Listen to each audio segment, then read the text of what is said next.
Constructive Criticism is sponsored by Oasis Games. MTGOasis.com is the place to get cards for your next Magic event. Try them out with code CCMTG for 15% off of your first order, and use the code WouldThatBeGood for 4% off of every order. Want to support the show directly? Head on over to patreon.com/CCMTG to check out some awesome benefits and future goals for the show. Thanks for listening, and here's this week's episode of Constructed Criticism. Hello everyone and welcome to the Constructed Criticism Network. This network is here to help you improve at Magic the Gathering at every level. From Pauper Leagues to Top 1000 Mythic, we've got you covered. If you want to hear the entire network, head on over to our sponsor at PureMTGO.com, where you can hear each and every show, each and every week, and check out their sponsor, MTGO Traders, and tell them that the CCMTG Network sent you. Now sit back, enjoy the show. From YouTube, podcasts, and more, here's this week's episode from ConstructedCriticism.com. Hello, everyone, and welcome to the 368.5 episode of Constructed Criticism. It's all about Alchemy today. We weren't going to have an episode this week because, we didn't plan one, but because Spencer here is out feeling super well.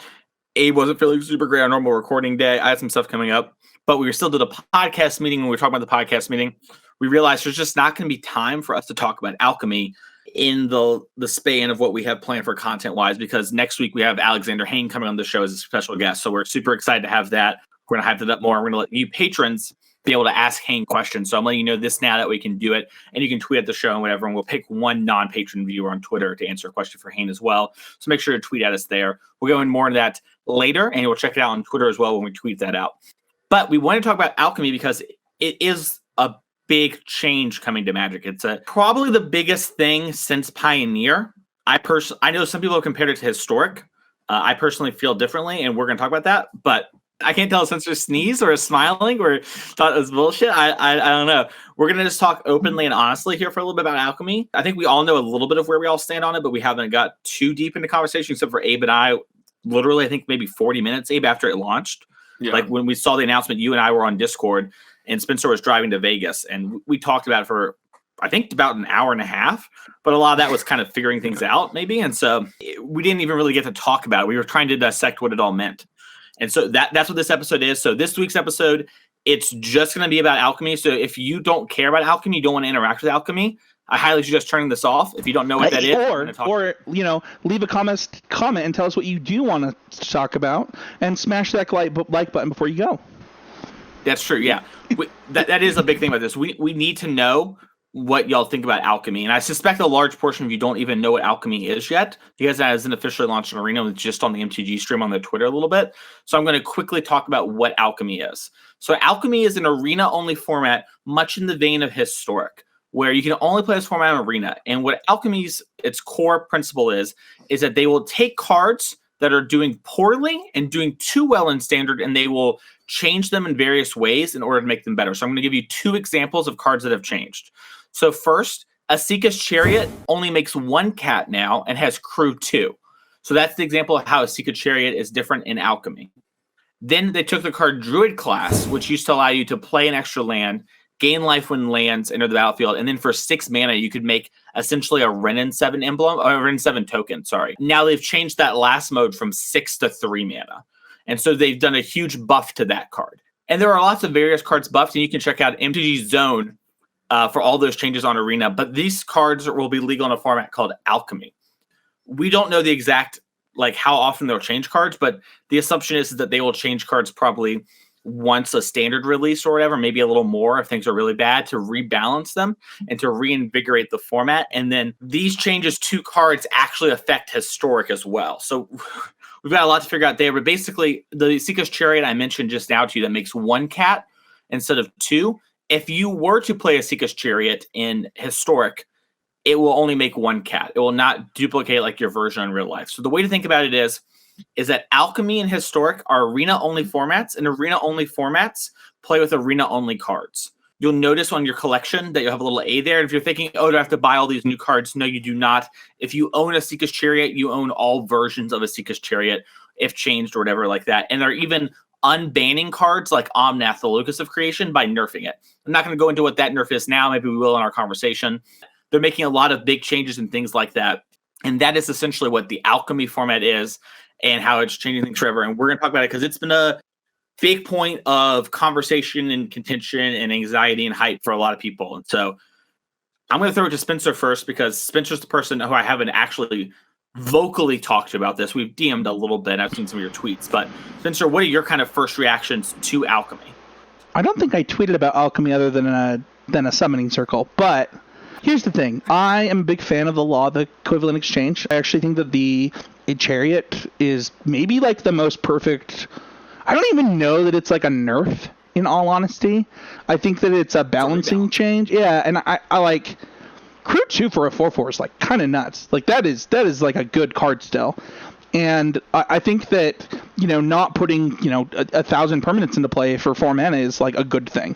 So there's a lot of things that I'm pretty happy about with this. My initial reaction to hearing about Alchemy, because I was literally driving to Vegas when it was happening, in all honesty, I thought that they were going to announce Modern for Arena. Like I thought that's what was going to happen on that stream. I put it in the Discord. I would have almost bet money on it. And all of a sudden, Mason's like texting me and Abe, what are we going to do about Alchemy? And I was like, I don't know what you're saying. Like, just flash it back, man. Just put Black Mana in your deck. I promise the card's good. Alchemy only cards is an interesting way to say it, though. I actually think this is a good open discussion, because we already had cards that were impacting Historic, whether it was the life gain, the other life gain 2/2, or, other stuff that do see a little bit of play. I think the Merfolk card actually top-aided the Pro Tour, right? I think it at worst top 16. It did very well. Yeah, and it's like, I think it's like a 2/1 that puts a tropical island in your hand or something, or turns a card into a tropical island. Yeah, you can turn an island or a Merfolk into tropical island. Yeah. So, like, it's not like this is new. It just so happens that they have a name for it now, and it impacts these two formats. I have Loves. Is it okay if I steal from my other podcast really quick, Mason? Sure. I'm going to give you guys my Love It's and Could Be Betters for this, and I'll leave it at that. I'm going to start with my Could Be Betters. And I think the biggest could be better. I have always thought people were super doom and gloom anytime an announcement was made in Magic. If you've listened to this podcast for I don't know how many years has it been, like 7, like you've heard me say, like, shut up, like it's not that big of a deal. Just, Magic always lives through it. Magic is one of the greatest games ever made. It's really not going to do anything wrong. And I do not believe that this is going to kill Magic. I do believe that this is the first thing that I've seen that could actually kill Standard. And I think it's a pretty big deal. As somebody who's trying to kick off their Standard metagame again, where, with kids getting vaccinated finally, more people being able to show up to Standard events, we get about 6 people for Standard right now, and that's with me loaning out decks to people. And a huge part of that's been the pandemic, right? Like, it's been 2 years since people bought Standard cards. It's really hard to get into Standard and justify the cost of getting into Standard when you haven't bought cards in 2 years. But I think that they could have waited to announce this format until people get back into Standard. And instead they are going to conflagrate the problem. I'm trying to use the Magic term, the Magic card. But I actually think they're making the problem a lot worse, because now when people go to play Arena, they have to pick between Standard and Alchemy, and they're fracturing the player base for more. And I think that could be better. I think that, one, they could have waited till people could get their hands on Standard cards again. And 2, I don't like fracturing the player base during a time where it's already a problem. My other could be better for this is kind of minor. I don't know why this had to be... So, like, they've already made a point of, like, Teferi, for example, is not in Historic. And they said they're going to rebalance cards like Teferi. So like, they've already made a point of, in all honesty, kind of taking our money. And it feels like this is just another opportunity for them to bleed us dry. And here's the thing. I was a pretty big defender of the Arena economy for a long time. And I've changed my position. I think it's pretty predatory. I think it's gotten pretty bad. And if they had, like, introduced this with, like, a dusting system or whatever they want to call it, I think I'd be a lot happier. Now, those are my could be betters. I don't want to get too far into, like, the financially, it doesn't impact me very much at all. I'm going to spend the same amount on Arena and probably still have every deck that I want to play. And honestly, I'm probably going to play this and enjoy the format a lot. And that's actually my first love it. I love more formats to play. I love playing Magic the Gathering. And this gives me an opportunity to play more Magic. It gives me an opportunity to play more competitive Magic, have more formats that people enjoy that I can participate in. And I really love that. I think that, in all honesty, like, there's a lot of really great things that can come out of this. I think that the rebalancing of cards and shaking up the format when it gets stale and not having to listen to people 3 weeks into a standard format saying, well, it's solved, I don't have to worry about it anymore, is going to be really refreshing for me. I also think, to that note, that it will actually keep standard fresher longer, which is a really good thing. So yeah, those are kind of my love-its and my could-be-betters. I personally am really excited for Alchemy. I don't like what it will potentially do to LGSs for the local standard scene, but other than that, I think that it's a good thing and something that we probably were always going to get out of Arena. And if you didn't see this coming, then I don't know what to tell you. Like, it was always a space that was going to be explored. That's how capitalism works. So yeah, those are kind of my love-its and could-be-betters. Do you want to jump off what Spencer just said there? Because I know that that's how you felt about when the announcement happened. That was like you had basically shot called not everything in this, but that was your guess, right? It was like so I keep my ear to the ground about things, but basically by reading like all their updates, and I think that since the Mirror event and since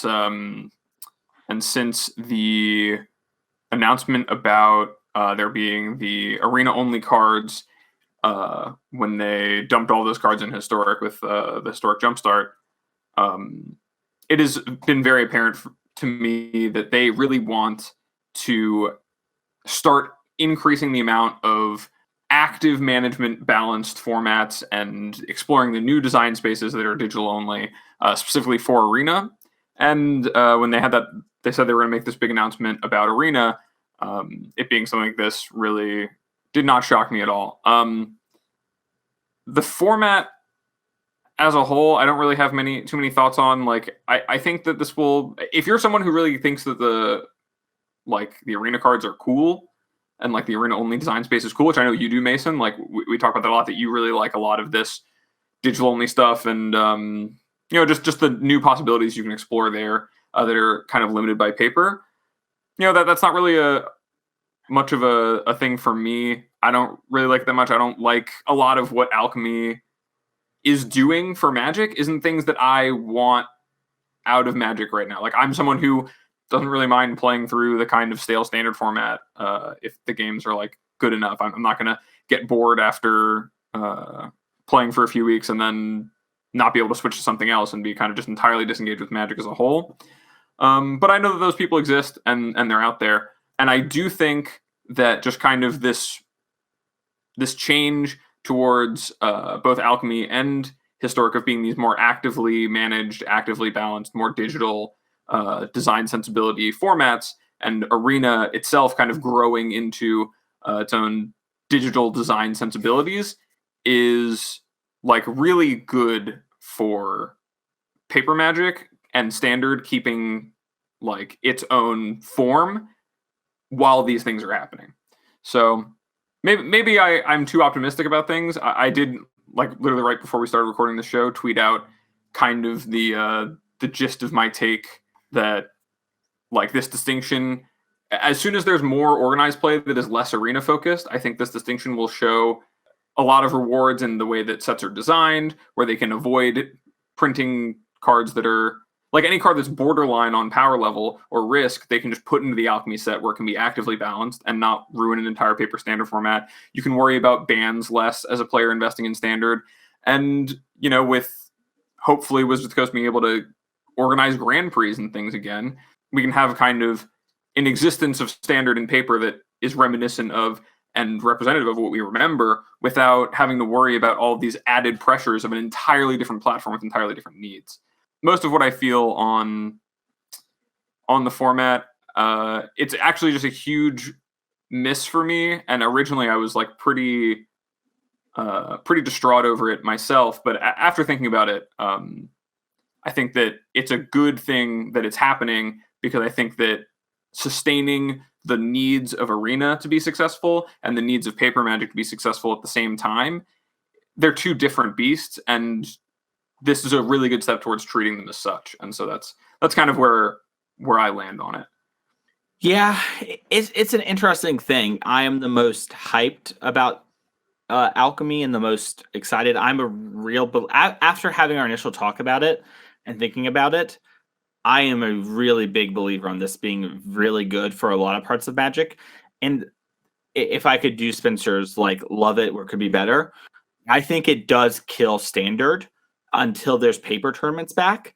And with paper tournaments being so far out, I think what Spencer said about Standard dying is actually a possibility, where I feel like if there was never COVID-19, then this would not be a conversation we're having. That's my kind of take on it. So here's kind of my follow-up question to that, because I think that this is like a core of a real like big feeling among, either silent paper players who are just like kind of disenfranchised with Magic now, or like are worried about the future of it. Do you think that come the time where they're able to give tournament support back to Standard, and there's able to be tournament support for anything in paper, which there currently isn't, do you think that WotC has the so hold on, there is paper tournament timeout. I just want to be clear. I don't know if you guys have played paper Magic like at an F&M level, but like they do give out promo packs. They do give out LGS's stuff to run Standard tournaments right now. They're doing it to run any tournaments, and people aren't investing in Standard. I understand that, but like, sorry, I'm not getting heated. Like, there's no reason. Do we even? We're talking about that, but do we even know that's coming back? Yeah, like, what if they just pull a Nintendo and GPs never come back? Well, that was my complaint with what you said about Alchemy and waiting for it. Is I believe that tournament Magic and paper might be dead, like long term, like from Grand Prix and stuff like that, and for SCGs and maybe NRGs as well. I think NRGs are probably a losing prospect, and they're gonna have to really believe in the dream. So I think it's very realistic that paper Magic is actually dead in the next 3 or 4 years. I don't want that. I love paper Magic more than anything in my life. In fact, only my family members kind of top that, to be honest, and friends. I mean, a lot of my family members don't top paper Magic for me, so you like. That's my family's just bomb. I'm sorry that my family's full of 6-2 kings. Yeah, I know, right? But no, but seriously, like, I think it's very realistic that like we don't have paper Magic anywhere close to what we did for 4 to 5 years. We just had the third biggest Magic tournament of all time. Like, literally 2 weeks. You took ninth at it. There. Like, what are you talking about? And when's the next one? But here's I had this conversation with a lot of people there. I had this conversation since then, and we can have it here on the podcast if you want for a second. I'm unsure if those numbers maintain that way as time goes on, if the COVID situation doesn't improve. And Vegas has always done really well because Vegas is one of the cities that it's very easy to convince yourself to go to. It's like, yeah, I'll go to the Vegas Grand Prix. And then if I don't do well, I can go and do a lot of really cool stuff. And it does that for like a lot of people. Like, I have friends who are Canadian who want to go to like that Qatar Grand Prix, but then wouldn't go to other ones because it's Vegas. Now, I don't think that's like 90% of the room. I think that's like 5 or 8% of the room. You know what I mean? But I think that's pretty big when we're talking these numbers. And, before COVID, paper Magic was doing fine, but not great at Grand Prix. That was a real problem. We never mention that these days, but Grand Prix weren't doing ecstatically before COVID. There's this real, I missed this thing that's happened. And so I have real concerns and real worries about that. So I want to be wrong. I hope I'm wrong. I hope SCG comes back, even just one a month. I think, for what it's worth, I think there will always be a Vegas tournament for Magic as long as sets come out every year. I think there's going to be the Grand Prix Vegas every year for the rest of the time. That's just going to happen. But outside of that, I don't know about other stuff. I hope it does. I see the face-to-face stuff starting to start up again in Canada. That's great. I love that. That's awesome. There's a bunch of things, but I think it's not unrealistic that we're not talking about serious tournaments every other weekend again until 2025, 2024. And that's, basically 2 years from now, which is kind of crazy to think. This year's almost over, but that's kind of where I stand on that part of it. It's still March of 2020, so I don't know what you're talking about. but like, so sorry, that's a little sidetrack thing. But for Alchemy itself, the thing that to kind of roll back here, I don't like that it did that, and I actually don't love the arena only card we've had so far. I have a real complaint where most of them I think could be done in paper, And I get that you don't want to start off guns blazing with crazy stuff that might like push back a bunch of players. But I have a lot of frustration with the cards before this too, where it's like a lot of these could have been done in paper and we could still mimic that experience in lots of different ways. Yeah, I could tell you how to make a spellbook card like literally off the top of my head.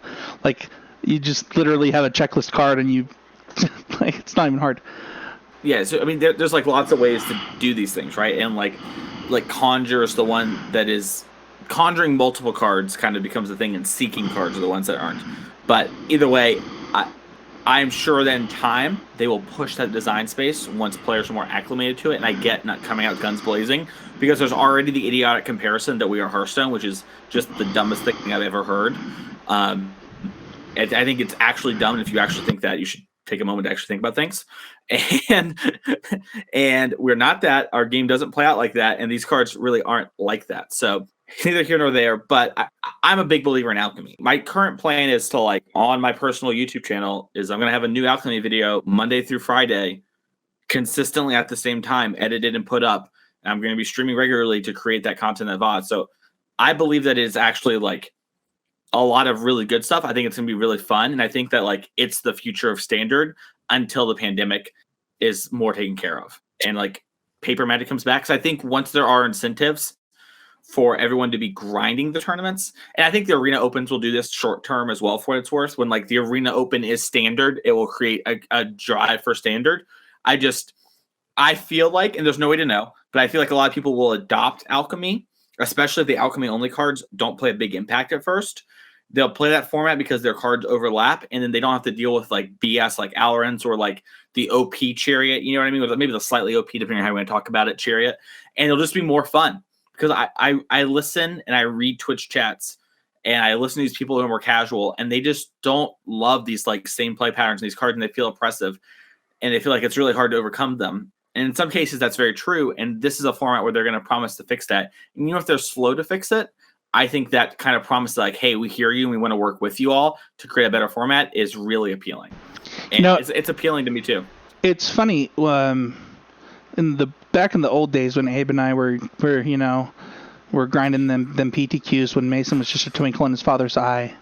One of the things that was talked about and pretty common among Magic players was the phrase. Also, guys, I'm getting over food poisoning, so like forgive me for being grumpy. But one of the phrases that was often talked about even during the Cobblade era was stop bitching, start brewing. And we have traveled so far away from that as a Magic community. It's really interesting. I don't know if it's like the growth of the community, because there's like you think back to like how the fact that like Jace the Mind Sculptor completely exploded the game, but there's been explosion after explosion after explosion after that. That the kind of the mindset of the player base has really changed. And I think that Alchemy is, in all honesty, like a culmination of that. Like people don't want to wait to try out different things anymore. They don't want to try to attack 3 different decks. They want, I don't know, something different.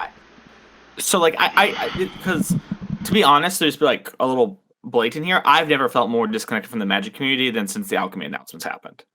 I have never felt more on an island or more like with my peers that are competitive Magic players, I should say, like the Twitterverse.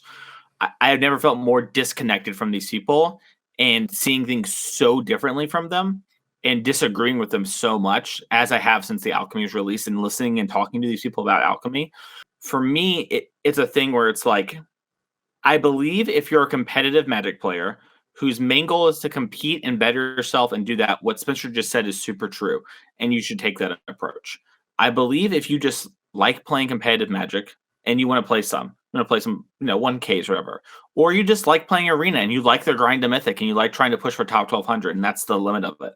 I don't know if shut up and figure it out is a reasonable thing to ask of those people who just don't have that, like, don't want that same level of commitment. But I agree that, like, if you think that you're someone who wants to compete with like Grand Prix level players and you want to top 8 Grand Prix and like do that sort of stuff, and you look to emulate success of people like on this podcast, like Hendrocker, like myself, like Abe, like Spencer, then you do need to do what Spencer said, and you just need to get over it, because complaining won't help.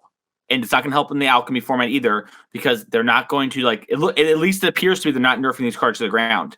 Alrund's Epiphany is still okay, and they changed that card. And that card is the most complained about card. If they wanted to send a message, they add 3 or 4 mana to that card, where they do a lot more to make that card worse. So things are just getting rebuffed. So you're going to have to work on and get better at these sort of things. And metagaming and complaining and waiting isn't going to help. So if you're listening to this podcast right now and you think yourself as a spiky person and you want to compete and you want to succeed, take Spencer's advice to heart, and you should really do that.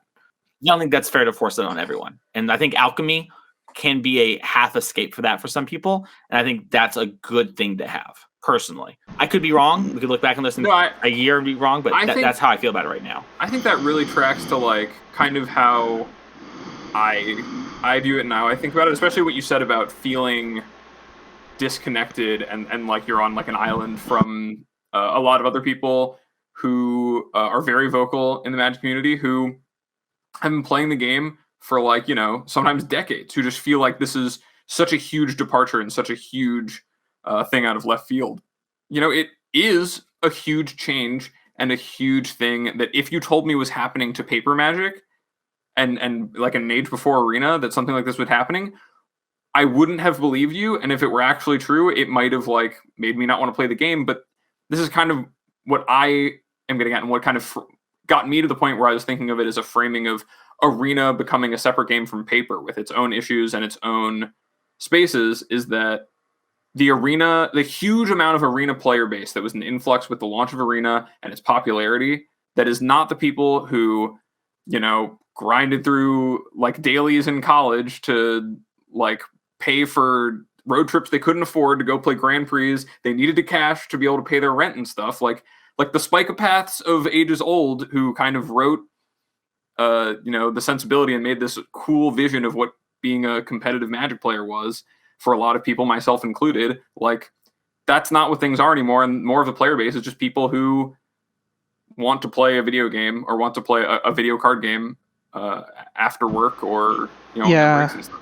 I think so. Appealing to those people is the most important thing for Arena, by and large, and I think that that's a very different thing. Accomplishing that is, to the best of its ability, requires a bunch of different things than what paper wants, and so, you know, I think I'm a lot less doom and gloom about this than other people. I think that this is a good thing. But I also think it's a good thing, and I know that we, like, kind of came. I mean, I don't know. Maybe it's just because I'm sick. For both parties, that's what I'm saying. I think it's not just a good thing for the Arena players who are getting the active balancing. I think it's a good thing for the paper players too, who don't have to worry about so much of the heavy-handed. Like, yeah, I agree. We had to worry before the Invitational. Are they going to ban Asika's Chariot or Alrund's Epiphany? Yeah, like, I that's a real thing. We had the only standard tournament on the books, and we don't know. I agree. We're basically all deciding to buy a deck 2 weeks before, where you can make sure we get the cards, and we're not sure it's going to be legal, and we have to have our bases covered.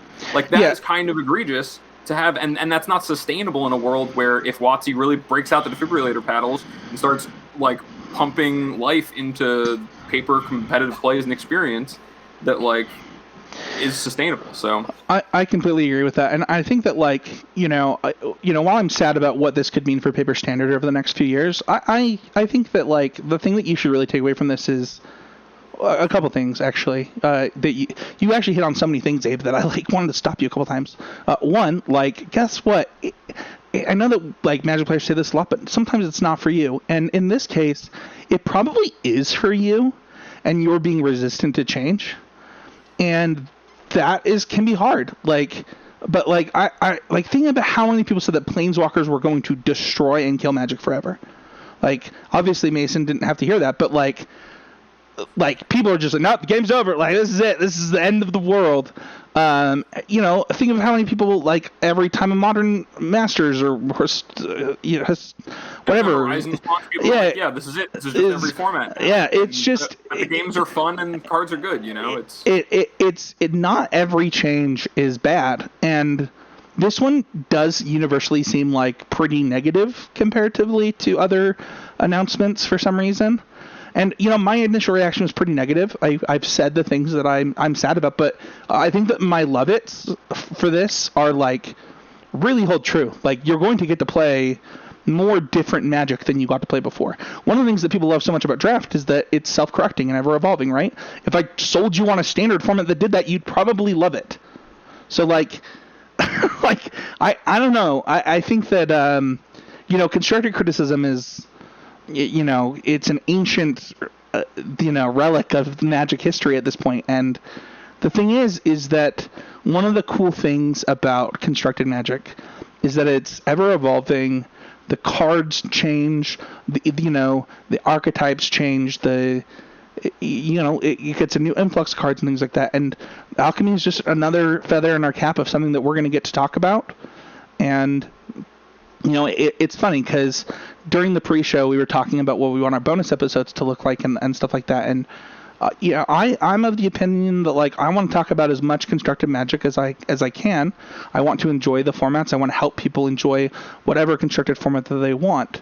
And if somebody's excited about Alchemy, I don't want to damper that. And it's actually Mason who taught me this a few years back, that it's just okay to love stuff, and it's okay to be excited about stuff. Don't let it's just not cool to hate something. Cool, you don't like it. Shut up. You don't have to ruin other people's excitement. Mason's really stoked about this format. He's going to be the Colonel Mustang to my Edward. It's gonna be great. If you're excited about this, let us know. We want to hear about it. What's the most exciting for you? Because honestly, I just feed off of our listener excitement. It gives me, it's my lifeblood. So if you're excited about it, let us know. Yeah, we need to hear from you. We need to know what you like, because if you don't, we're going to see how you vote with your clicks. And that might not be true. It might just be you're busy or whatever. And it's wow, this Alchemy stuff really doesn't go well. And it turns out a lot of our listener base, is an Alchemy player. But one thing happened with another. It's holiday season, and stuff like that. And so please be vocal. Make sure to check out youtube.com/constructed criticism.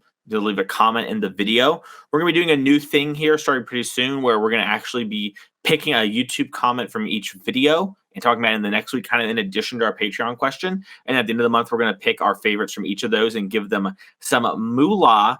So get down there and tell us what you think about Alchemy and any questions sort of that. And we'll bring those up. And we're going to start that with our post-Hain episode. Make sure to follow us on Twitter at Constructed Criticism. It's at CCMTG on Twitter, isn't it? It is, yeah. I had a moment where I thought it was at Constructed Criticism. I don't know why. It's too long. It actually doesn't fit. You actually can't be at Constructed Criticism. Okay. Yeah, I don't know why I thought that. I've never said that before either. I just had this I've never been so insecure as a 6'2", tall, handsome, single man in my life. But anyways, go check that out. We're going to tweet all about that stuff with Hain. We're really excited to have Alexander Hain, one of the greatest players of all time, to come on the show. We hope you like this episode. If you want to check out his Alchemy content, some historic, make sure to follow me on Twitter at Mason E. Clark. Check out youtube.com/MasonClarkMTG. I'm going to be having daily videos on the Alchemy format, and it's going to be pretty exciting. And so I can't wait to kind of show off all these new decks and gameplay video from that. Spencer, where can people find you? Yeah, this week I'm recording our impressions of Brilliant Diamond Shining Pearl on the Need to Nerd podcast. So get ready for that. And then you can follow me on Twitter. I have been pretty inactive on Twitter the last month. I probably tweet 3 times a week or less. Just kind of taking a step back for mental health. But I actually do plan on bringing back some of the content here on the YouTube channel next year. So you mostly will be able to find me in the He's a Game Media Discord, the Constructed Criticism Patreon Discord, and here on the YouTube channel. Abe? What about you? And you can find me at twitter.com/morenothings. Still offering hammer coaching, still putting out the best deep cut hidden gem content on the internet. I'll take you up on it. Let's do a video. You coach me on hammer. All right, sure. Yeah. Yeah, let's do it. Well, thank you all so much for listening to this week's episode of Constructed Criticism. It was a little longer than we thought, but, Alchemy, this law of equivalent exchange, so we're going to have to take that away from our Hain time. I'm sure y'all will understand next week. Thank you all, and we'll see you next week for another episode of Constructed Criticism.